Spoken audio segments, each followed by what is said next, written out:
And ito po yung part 2 no sa greenhouse na pinag-uusapan at pinagtatalak-talak ko kanina no, mga kapurman.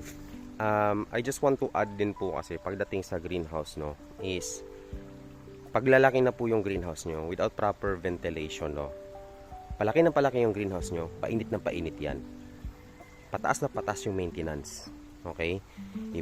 What I mean is pag palaki yung greenhouse nyo, you need more ventilation, you need more airflow, you need higher maintenance. So that means expenses, no, kuryente, no, pagdating sa mga fans, mga ganon, and whatever pa kung meron kayong yung mga cooling system sa loob ng greenhouse nyo. That's one problem. Kaya ang ibang solusyon ng iba is tinataasan nila yung greenhouse nila. Yes, that really resolves the problem kasi kaya may mga standard na 15 feet yung taas ng greenhouse. Itong sa amin 9 feet lang to eh. So dapat mas mataas pa to. However, that will cost you a lot. And the higher yung greenhouse nyo, dapat mas magkalapad yan. No, kasi syempre kung mas mataas lang yung poste ng greenhouse nyo, baka prone po yan sa malalakas na bagyo at hangin kasi mataas siya eh. No, hindi naman po ako engineer but yun lang po yung na-observe ko. So kaya po nag-decide ako na from this type of greenhouse na ganito na lang po ako.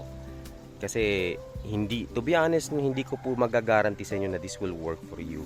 Ito po ay marami pong testing akong ginawa dito para umabot sa ganito yan. Okay, and if Indonesia, Thailand can do it, why can't we? Pare-parehas lang naman yung natin. They are running greenhouses without bubong. Ay, char! Ang konya nang walang bubong, no? Na open, na uulanan. Why can't we? So, doon ko, ay, tinan nyo, may insekto doon, diba? Di nakakalabas. Kung nakita nyo, lumilipad dyan. Ayan, no? May insekto dyan. So, if that is open, no? Then, makaka-exit yan. Hindi sila makakaitlog sa loob.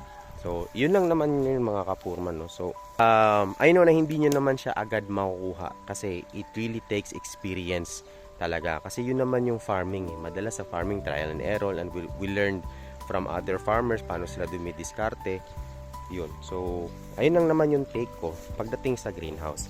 Ang daming mga greenhouses project yan na ganito and it costs a lot.